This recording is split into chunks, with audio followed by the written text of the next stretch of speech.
예, 시청자 여러분, 오늘은 지난 시간에 이어서 교육에 대한 얘기를 나눠보고 있는데, 우리 장관님께서 지난번에 우리 국가교육위원회에 얘기를 하시면서 우리한테 지금 가장 중요한 건 우리가 지금 시대에 어떤 인재를 키우려고 하는지에 대한 사회적인 공론이 필요하다고 말씀을 하셨습니다. 그래서 제가 여쭤보려고 하는 것은 그런 그 인재상이라는 것이 뭐가 되든 우리 지금 초등고 제도교육 자체가 크게 변해야 되는데 거기에 대해서 오늘 제가 좀 여쭤보려고 해요. 이게 지금 그동안에 이런 교과 과정에 대한 얘기를 하고 교육 방식에 대해서 얘기를 하면서 요즘에 화두가 AI 교육이잖아요. 네네네. 지금 아시아 교육협회도 사실 그걸 굉장히 그렇죠. 중시하시잖아요. 예. 그런데 학부모들은 AI 교육이라는 것이 도대체 뭐고 뭘 더 바꿀 수 있냐는 것에 대해서 굉장히 궁금해하세요.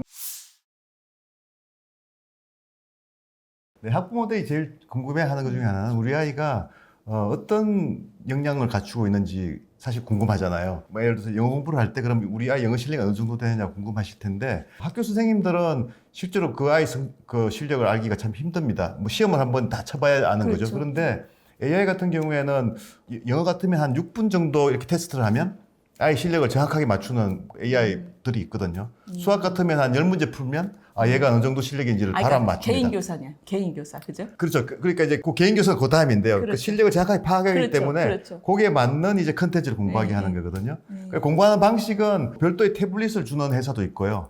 아니면 컴퓨터에 접속해가지고 그 소프트웨어랑 같이 공부하는 것도 있고, 뭐 챗봇도 있고, 나중에 이제 로봇이 한다는 것도 있는데, 그 핵심은 이제 그 디바이스는 뭐 다양한 디바이스를 활용할 수 있는데, 핵심은 아이 한 명 한 명한테 딱 맞는 컨텐츠를 딱딱 제공해 주는 거거든요. 그거는 사실은 그 학부모들이 학원에 보내고 아이들한테 많은 사교육비 지출하는 가장 큰 이유잖아요. 그렇죠. 근데 그게 이제 공교육 내에서 그런 게 이루어지면 정말 사교육이 필요 없게 되는 거죠. 그러니까 지금 공교육의 제일 큰 문제가 우리가 뭐를 얘기했냐면 네. 아이들의 다양한 수준을 선생님 혼자서 다 커버가 안 되니 네네. 엎어서서 자는 애들은 학원 가서 배워라 그러고 포기한 거잖아요. 네네네. 선생님이 아이들을 포기한 네. 건데 이거는 네. 개인 교사를 다 붙여주는 거니까. AI를 활용하는 수업 현장에서는 절대 잠 안 잡니다. 그 AI는 또 이제 집에서도 활용할 수 있기 때문에 수업 시간에는 오히려 다른 거 할 수 있거든요. 아니면 어떤 학교들은 이제 미국 같은 경우에는 오전에는 AI랑 수업하고 오후에는 스포츠하고 댄스하고 뭐 이렇게 하거든요. 그러니까 기본적으로 선생님이 아이들을 포기하고 또는 수학을 포기하고 뭐 국어를 포기하고 이런 게 이제 교실에서 이제 선생님이 한 명 한 명의 아이들의 그 성적이나 장점이나 이런 거에 대해서 대시보드에 AI가 띄워주거든요. 그렇죠. 다 알게 됩니다. 지금은 사실 선생님들이 아이들 실력을 알려면 중간고사 쳐야지 알고 기말고사 쳐야 아는 거잖아요. 근데 그게 이제 계속 상시적으로 이제 그게 평가가 이루어지고 어떻게 공부했는지 예를 들어서 뭐 어떤 문제를 풀다가 1시간 풀었는데 못 풀고 그냥 나왔다 그러면 그 기록이 다 남아 있는 거거든요. 그렇죠. 예. 그렇죠. 이 문제 풀기 위해서 그래서 얘는 선생님이 몇 번 걸렸다. 맞아요. 얘가 이 문제를 못 풀었구나 이렇게 그렇죠. 되는 거죠. 그렇죠. 예. 근데 많은 분들이 이 얘기를 하면 AI 교육을 하면 뭐가 달라질지 잘 모르시는 분들이 많아요. 예, 장관이 간단하게 AI를 우리 교육에 활용을 적극한다는 것이 뭐를 바꾸게 할 건지 네. 한번. AI가 이제 해줄 수 있는 게 가장 중요한 것이 이제 개별화 교육입니다. 어려운 얘기지만 맞춤 교육이라고 하면 맞습니다. 예. 그래서 이제 선생님들은 한 교실에 아이들이 많이 있을 때 한 명 한 명한테 딱 맞춰서 하기가 너무 힘드시잖아요. 강의라는 게 기본적으로 모든 아이들한테 똑같은 내용을 전달하는 거기 때문에 그런데 AI는 이제 아이들이 뭘 모르고 뭘 알고를 정확하게 이제 데이터 분석을 통해서 아이들한테 필요한 컨텐츠를 바로바로 제공하거든요. 그래서 이제 그 개별 교육이 가능하기 때문에 교실에 AI 튜터라고 합니다. AI 뭐 개인 교사라고 하기도 하고 활용을 하게 되면 한 명 한 명한테 필요한 교육이 가능해지는 거죠. 지금 그 일간지에 나온 기사를 보면 사실 네네. 이거를 아주 적극적으로 활용하는 나라는 우리말로 수포자, 수학 포기자의 비율이 뭐 엄청나게 줄었더라고요. 네네. 그러니까 그런 개별화된 교육을 통해서. 네네네. 그러니까 국가적으로 지금 그게 다 도입된 나라는 아직 없고요. 그렇지만 굉장히 적극적으로 지금 이걸 지금 시도하는 학교들 또 대학들이 많이 나오고 있어서 지금은 뭐 글로벌하게 보면 이쪽 방향으로 거의 지금 모든 나라들이 경쟁하고 있다 이렇게 보시면 됩니다. 그런데 그 경쟁에서 우리는 앞서가고 있나요? 아니요. 뒤서가고 지금 한 2013년부터 본격화된 것 같고요. 우리는 한 7, 8년 늦었다 이렇게 보시면 될 것 같아요. 많이 늦었다. 네. 예, 그렇지만 사교육 시장에서는 이미 하고 있고 아마 네. 학부모님들 다 아실 거예요. 그렇죠. 그 AI가 뭐 도와주는 교육 이런 것들이 성과가 있으니까 이제 학부모님들도 관심을 가지는 거니까 빨리 공교육에 도입을 해야 될 시기죠. 그렇죠. 근데 지금 장관님 이번 코로나 국면을 보면 네네. 사실 그 온라인 수업이 그동안 많은 반대가 있었기 때문에 도입이 안 되다가 네네. 이번에 엄청나게 늘어났어요. 그래서 네네. 그걸 보고 사람들이 뭐라 그랬냐면 수십 년치의 혁신이 도입됐다고 네네. 했는데 네. 결과적으로 지금 보니까 전반적인 학력도 내려가고 네네네. 그리고 학생들 간에도 집에서 엄마가 공부를 도와주는 집과 그렇지 못한 집 간의 격차가 엄청나게 늘었어요. 네네. 온라인 교육을 이렇게 드려도 잘 안 되는데 지금 AI 교육이 또 어마어마하게 좋은 걸까? 이런 이제 그 의심들을 많이 네. 하시는. 정확하게 말씀하신 건데요. 온라인 교육 자체로는 한계가 있죠. 그래서 온라인 교육, 사실 그 AI 교육이 발전한 계기는 온라인 교육의 문제점을 해결하기 위해서 계속 그 혁신이 일어난 거거든요. 그래서 온라인 교육 플러스 AI 교육이 돼야지 이제 제가 말씀드린 개별화도 가능해지고 훨씬 더 모든 아이들이 다 이제 자기한테 맞는 학습을 할 수 있는 거죠. 그러니까 네, 지금 우리나라의 온라인이라는 거는 네. 여전히 선생님 혼자 계시고 애들 짜르륵 수십 명 앉아 있어서 네. 개별화가 안 되는 소위 형태니까. 뭐 인강형이라고 하죠. 그렇죠. 인강형. 그러니까 맞습니다. 이제 예. 그게 어떻게 보면 대량 생산형이잖아요. 네. 교실 수업을 그냥 그 디지털로 그냥 갖다 놓은 거지 전혀 구조적인 차이가 없는데 만약에 AI가 들어가면 아이들 한 명 한 명이 스크린을 볼 때 자기한테 필요한 내용들이 나오는 거죠. 네. 근데 엄마들이 이제 네. 고민하시는 것은 우리 교육이 예전에 막 학업 성취도만 막 강조하다가 네네. 이제 좀 더 소통 능력이나 공감 능력이 세상 살면서 중요하다 이러면서 이게 좀 늘어났단 말이에요. 네네네. 근데 지금 말씀하시는 AI 교육 같은 거 하면 다시 옛날로 돌아가서 학업 성취도만 막 쪼는 거 아니냐 이런 걱정들 하세요. 네. 그런가요? 아니요, 오히려 사실 저도 똑같은 얘기를 하는데요. 제가 하이터치 하이텍이라고 얘기합니다. 그러니까 AI는 하이텍인데 AI가 들어오면 선생님들이 소위 지식 전달에 대한 부담이 확 줄어들거든요. 그래서 훨씬 더 이제 하이터치 쪽으로 아이들과 뭐 멘토링을 해준다든가 뭐 프로젝트를 한다든가 창의성을 길러준다든가 이런 교실 수업이 가능해지는 거죠. 지식 전달이라는 걸 훨씬 더 효율적으로 해서 시간을 조금만 쓸 수 있고 네네. 그 남은 시간에 선생님들이 훨씬 더 종합적인 걸 한다는 뜻인 그렇죠, 거죠? 그렇죠. 예. 그러면 지금 엄마들이 걱정하는 또 하나의 걱정이 네. 이제 게임 중독이에요. 네, 어릴 네, 때부터 아이들을 여기다가 노출을 시키면 네. 어릴 때부터 게임 중독을 증진하는 거 아니냐.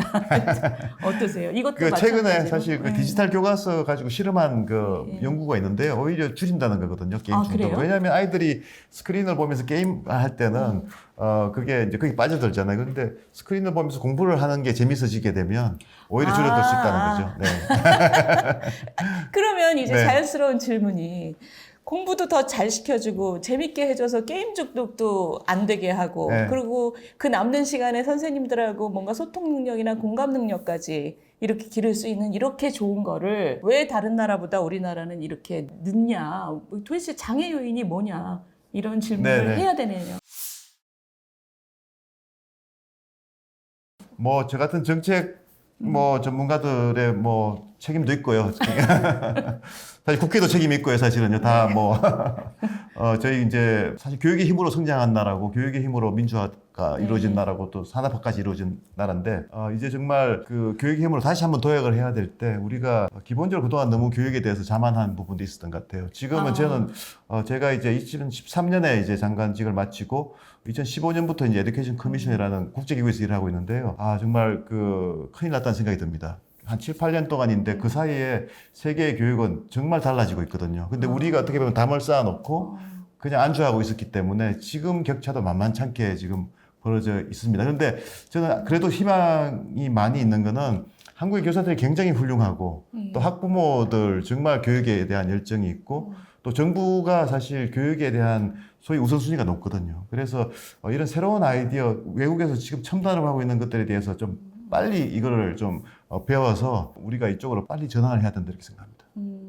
근데 사실 굉장히 지금 본인의 책임, 정책그룹의 책임을 말씀하셨지만 부모님들이 느끼는 바는 지금 교실에서 어떤 선생님을 만나느냐에 따라 굉장히 분위기가 다른데 네네. 이제 일부 선생님들은 아이들을 놀리는 거를 굉장히 강조하시는 분들이 굉장히 많아요. 네네. 네. 그러니까 학업 성취를 강조하는 어떤 정책 변화에 대해서 굉장히 저항하고 반발하시는 분들이 되게 많아요. 네네네. 근데 그런 반발을 어떻게 없애시겠어요? 이걸 없애는 게 중요한 거예요. 모든 변화는 선생님을 네. 통해서 일어나는 예. 건데. 사실 제가 이제 AI 교육에 대해서 확신을 가지는 거는 최근에 이제 교사님들하고 대화하거나 강연을 하면 교사님들이 굉장히 반응이 좋습니다. 그리고 최근에 이제 그 한 언론에서 조사한 AI 개인 교사에 대해서 어떻게 생각하느냐에 대해서 한 3분의 2 이상의 교사님들이 좋다고 한다는 답이 있었거든요. 그래서 교사님들의 인식은 바뀌었는데요. 그렇지만 그 활용을 할 줄 아느냐는 질문에 대해서는 뭐 한 10% 20%밖에 안 됩니다. 그렇기 때문에 이제 저는 교사님들의 마인드가 지금 바뀌고 있는데 아까 지적하셨지만 이 코로나 때문에 사실 온라인을 받아들이게 되고 새로운 기술에 대해서 이제 상당히 마음이 열려 계신 거죠. 그래서 지금은 이제 교사분들한테 그런 걸 할 수 있도록 좀 환경을 제공해주고 지원해주는 그런 시기이고요. 우리가 교사들에 대한 불만도 많이 있지만 세계적으로 비교해보면 굉장히 훌륭한 교사님들이라는 거를 인식을 하고 자꾸 칭찬해줘야지 사실 잘하지 않습니까? 그래서 지금 어떻게 보면 좀 주눅이 들어있다 이렇게 하는 말씀하시는 분들이 있습니다. 그래서 왜냐하면 저는 이게 이제 교사들의 책임만이라고 볼 수가 없는 게 그동안은 우리가 이런 새로운 기술, 새로운 교육 모델에 대해서 국가적인 담론이 없었거든요. 그냥 기존에 하던 거를 교사들이 잘 그냥 그걸 실행하면 된다고 했는데 그 기존의 학습 모델은 굉장히 낡은 거고 제가 이제 글로벌 활동을 해보니까 그걸로 성공할 수 있는 나라는 없어요. 왜냐면 워낙 시대에 뒤떨어진 교수 방식이고 강의라는 것 자체가 그렇죠. 사실 아이들이 금방 실증내거든요. 네. 맞습니다. 네. 아니 근데 정말 솔직하게 말씀을 드리자면 네. 우리 장관님이나 저나 대학에서 학생들을 가르쳐 보면 네. 뭘 다른 방식으로 해보자고 하면 너무 귀찮아요. 그렇죠. 네. 원래 자기가 하던 강의 루트를 그냥 쭉 따라가는 게 정말 편하기 때문에 저항이 있을 수밖에 없더라고요. 네. 근데 지금 그런 거는 어떻게 잘 해서 이렇게 하자고 말씀하시지만 지금 아이들에게 지식 전달을 굉장히 효율적으로 하고 남는 네. 시간에 훨씬 더 토론을 이끈다거나 아이들의 창의성을 자극한다거나 이런 능력은 기존에 우리가 교과서만 공부해서 선생님이 됐던 교대 4대 시절의 양성 시스템으로 정말 그런 역할을 잘할 수 있느냐 이것도 이제 부모님들은 굉장히 궁금해하실 것 같아요. 네, 뭐 좋은 지적이시고요. 그 앞으로 이제 계속 노력을 해야 될 것 같습니다. 제가 외국 사례를 자꾸 얘기하는 것 같지만 그런 이제 에듀텍을 계속 이제 받아들이면서 에듀텍이라는 게 이런 그런 기술이죠. 예. 뭐 AI 튜터가 사실 가장 이제 첨단이지만 또 그걸 AI 튜터를 잘 활용하기 위한 뭐 여러 가지 이제 또 툴들이 있는 거죠. 그래서 이제 그런 것들이 다 갖춰져야 되는데 한편으로 그쪽으로 하면서 이제 지적하신 대로 가장 큰 이제 어려움이 교사분들을 어떻게 이제 그걸 수용하게 하고 수업 방식을 바꾸게 하느냐 하는 건데 그거는 어떻게 보면 평생 그렇게 교육받았고 또 그렇게 그렇게 다르게 해오신 분들한테 완전히 다른 걸 하라고 하는 거잖아요. 그렇죠. 뭐 교수들도 다 그거는 힘든 거고 뭐 교사뿐만 아니고 그건 다 힘든 일이죠. 그렇기 때문에 어떻게 하면 그런 걸 할 수 있도록 환경을 잘 만들고 또 먼저 가시는 분들, 소위 이제 얼리 어답터라고 하죠. 그런 분들을 이제 계속 이제 뭐 키워드리고 이제 힘을 실어드려야 되는 거죠. 그래서 이제 최근에는 보니까 재밌는 용어인데요. 티처하고 이제 앙트르프너를 합쳐가지고 티처프로너 이렇게 이야기하는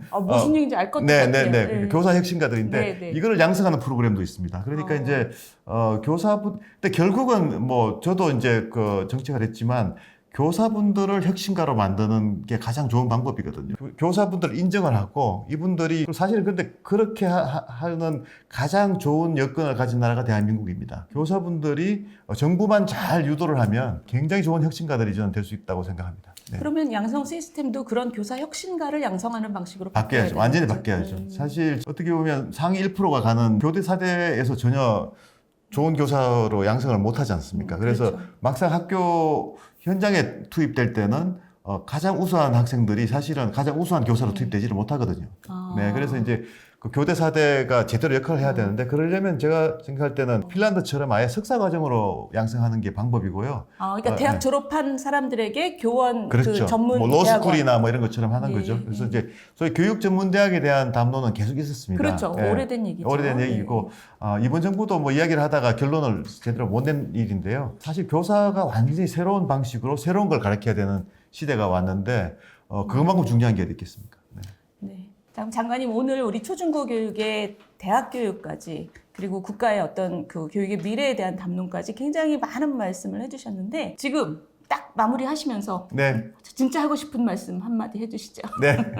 사실 우리가 교육의 힘으로 민주화, 산업화 다 이룬 나라고요. 세계에서 한국을 볼 때는 교육 강국입니다. 아직까지. 그렇지만 지난 한 7, 8년 동안 급격히 경쟁력이 떨어지고 있고 지금 한 7, 8년 동안의 기간이 세계에서는 완전히 교육에 지각 변동이 일어나고 새로운 기술이 도입되고 새로운 교육 방식이 굉장히 가속적으로 도입되는데 우리만 지금 조용하거든요. 사실 그래서 위기감이 있고요. 지금이라도 늦지 않은 것 같습니다. 그래서 정부가 교육에 대한 그 우선순위가 정말 너무 떨어져 있는 것 같아요. 최근에 보면. 그래서 빨리 교육을 최우선 순위로 다시 두고 교육 변화에 정말 중요한 담론을 다시 살려서 국민들이 힘을 합해서 교육을 바꿔야 되는 시기가 왔다 생각합니다. 예, 오늘 장관님 모시고 마음이 무거워지기도 하지만 또 지금이 얼마나 중요한 시기인지를 너무 생생하게 잘 들었습니다. 오늘 정말 감사합니다. 네. 감사합니다.